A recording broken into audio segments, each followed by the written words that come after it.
What is going on, beautiful people? Welcome to another episode of the Narcissist Code. I am your favorite self-aware narcissist, Mr. Lee Hammock, better known as Mental Illness across all social media platforms. If this is your first time seeing my face or hearing my voice, I am a diagnosed narcissist and I use my platform on social media to raise awareness for NPD, get more people into therapy like myself, 4 years strong since October of 2017, and also in the process of doing all of that, validate the victims and survivors of said disorder. Today's episode is going to be about how love is not enough for a narcissist.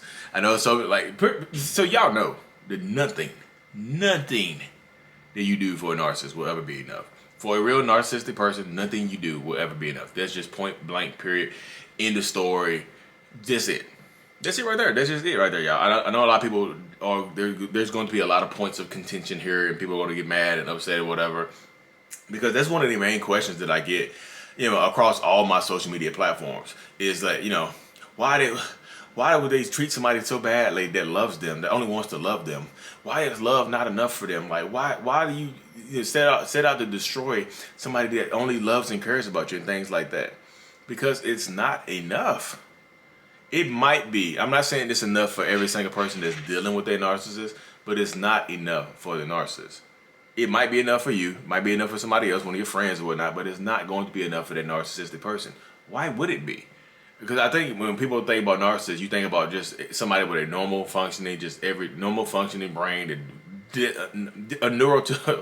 I'm about to use a long ass description for no reason when all I have to do is say a neurotypical. Like you're just you're quote unquote normal human being. You know what I mean? But when you're dealing with a narcissist, you have to realize that, like, I don't think I'm normal. I don't want to be normal. What's your definition of normal? I think that's part of my disorder, like, and how I'm dealing with it now is the fact that I don't think there's anything wrong with me. And most narcissists know there's something going on, but they don't think something is wrong. They know something's going on. They know that they are different. They know that they are doing you wrong, but they don't think that something is actually wrong with them to the point where they need to go sit down in the therapist's office or a therapist's chair. And let me, okay, y'all. It's quick rant, real quick, y'all. So many people tag me and stuff. So many people want to get other people's opinions on me. They'll tag. I'll see on Instagram or something like they'll tag somebody else, tag me on somebody else's page. Hey, can you take a look at this guy and let me know what you think? He's a narcissist in recovery. Hey, he's supposedly a healing narcissist. He says he's going to therapy to heal himself. Y'all, please stop lying on my damn name. I've never said I was in recovery. I've never said I was healing. My name is Mental Illness, but I've never said, because I don't think I don't view it as an illness. And I want to help other people heal. I never said I was healing. Y'all, please stop misconstruing the stuff that I say and just interpreted it in your own way. And go ahead, because when you do that, you prejudge me and you make people. When you say, "Hey, this guy says he's a narcissist in healing," you automatically made the other person. You automatically put the other person that you're trying to get their opinion of me about, like, you automatically put them in a defensive state because people know that narcissists don't heal. So they automatically are going to think I'm lying, or they're because you misconstrued the message or what I've said. I'm not saying you do it with ill intent, but some people do. I mean, like, hey, you just check this guy out. He's a fake, phony, healing narcissist. You know what I mean? Blah blah blah, whatever. But back to the point. Please, one more time.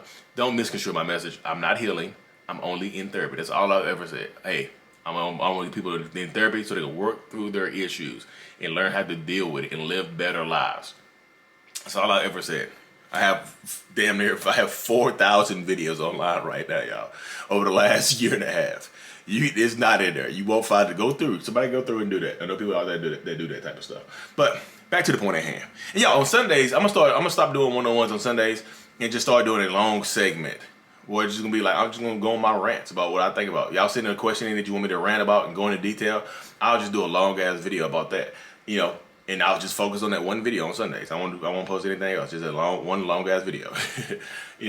But back to the point. Nothing you do for a narcissist will be enough. And it all ties together, y'all. Because like I say, even me, I know people just like, what about Haley? What about your wife? If anything, is she gonna do enough? Why do y'all think I don't lump myself together with all other narcissists all the time. I don't even do that. So why do y'all do it?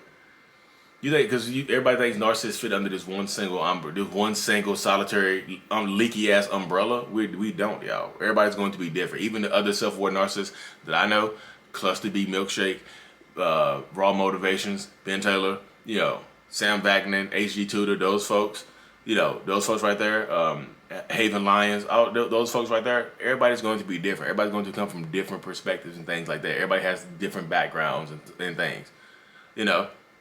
So everybody's going to be different. So why do y'all think I'm like, my wife, she doesn't worry about doing enough for me. She worry about making herself happy.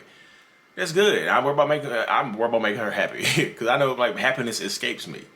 And happiness is going to escape most narcissistic people. That's why I say you can't make them happy. Y'all focus so much on trying to love them to happiness that you try your hardest to just apply love. I'm going to make you happy, and you even when you know about narcissists, even when you have the information in front of you, you still go ahead and try to change that person, even though you know that damn they fit all the traits of narcissistic personality disorder. 9 for 9. 9 for 9. You be like, damn, that's 9 for 9. 9 for 9 on the traits and things like that. But you still want to try to fix them. That's the comments I get all the time. What can I do to fix them? Why do y'all want to fix other people?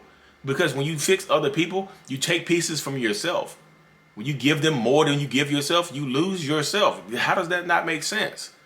If you're taking pieces from yourself and nobody is reapplying them to you, not even you're not giving anything to yourself, that narcissistic person isn't giving anything back to you, you're going to lose yourself. It just makes sense. It's just logical. That's how narcissist mind works. Black and white logic. It might be illogical, but they think it's logical.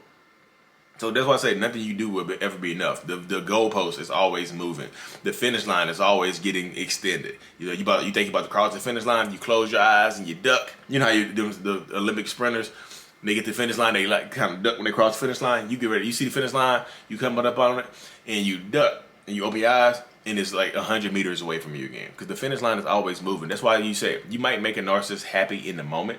I say happiness escapes narcissists. I didn't say they couldn't feel it. So happiness is fleeting. It comes and goes. It comes in waves and goes. So you might make them happy in the moment. Damn, I really like this. I really like, you know, I really like clapping the cheeks on a handstand. So the next time y'all go to clap cheeks, you get on the handstand and they're not impressed with it. You're like, hey, you like this last time? The finish line has moved, literally. But it's how it always goes. Like you give. What are you receiving? I always ask that you so giving, you're so giving, you're such an empath, you're so giving and so caring. You giving. What are you receiving in return? What are you receiving in return? Like what are you getting in return? This person's body, their essence, their presence, that's it. They're not giving you anything in return until you get ready to leave. If you finally decide to pack your bags up, guess what? That handstand don't look so bad no more. The handstand y'all was doing earlier, damn, I love that handstand. You're like, oh, it works again? Let me do it again. You know what I mean? It works again. They'll give you little bits and pieces. That's called intermittent reinforcement. That's when they just reinforce giving you less and less and less, and you're happy with less. You know, when you haven't been touched or loved on in a month, a kiss on the cheek feels a lot more. A kiss on the cheek might cause you some body quavers or some body quakes or whatever. You know what I mean? A kiss on the cheek might make people stand at attention. You just never know. If you've been starved for it long enough, if you've been starved of food long enough, all food tends to taste good. You can go out there, what is it? You can go 3 weeks without eating. So that 21 days. So the day 20, you don't like tofu? I guarantee that tofu tastes like filet mignon, just like breadcrumbing that narcissists do. They haven't kissed you in 3 months. Guess what? That little peck on the cheek, a goodbye. Ooh, you got fluttered. Your butterflies are back, right? Those butterflies are not back. They are dead. And just because they kiss you hard enough, cause the butterflies to shake around. It feels like they're alive, but they're dead. They just fell off the roof of your stomach into the bottom. Ooh, the butterflies are fluttering again. They're dead. That breadcrumbing does not work. It should not work. Don't allow it to work. You get so beat down in these toxic narcissistic relationships that you are willing to accept so much less as long as you think the other person is happy. But they're not happy. You can tell that they're not happy because they let you know that they're not happy. Sometimes they leave you. Sometimes they cheat on you. You know what I mean? Sometimes they leave. Sometimes they cheat. Sometimes they come back. They keep you as a side chick. Imagine going from or a side dude. Imagine going from somebody's husband or wife to their mistress or what is the male version of mistress? Like, what is the male version of mistress? That bugs me. That's one of the things that bugs me in the middle of a video, y'all. What is the male version of a mistress? Is it a gigolo like Deuce Bigelow?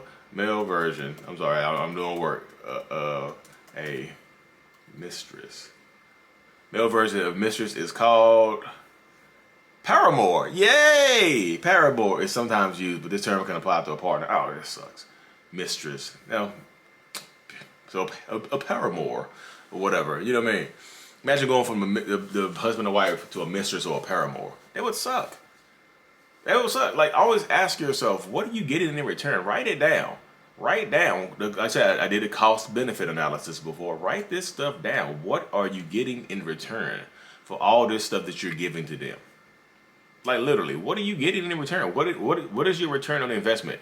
Like, typically when people invest money, time, effort, energy, you're expecting something. You're expecting to get more out of it. You're expecting. I mean, there's a risk with it. You know what I mean?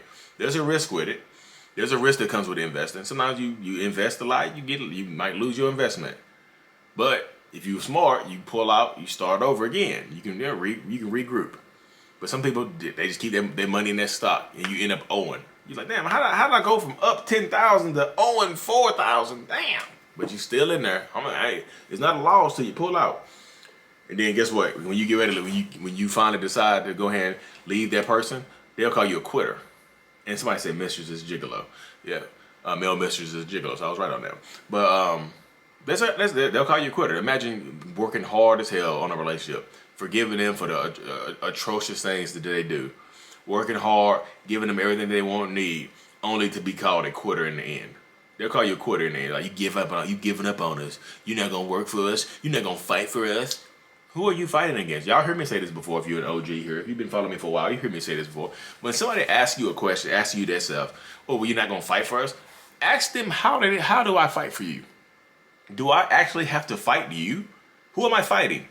You? What am I fighting against? You? You're the one cheating. You're the one lying. You're the one stealing money. You're the one addicted to, porno. You're the one addicted to all this other stuff. You know, that's the type of stuff. Like, who are you fighting? What are you giving up? You know what I mean? So the goalpost is always moving. Nothing would be enough for that type of person. I'm just telling you. You know, just like, believe you will. But why y'all always trying to compare me to who you dealing with?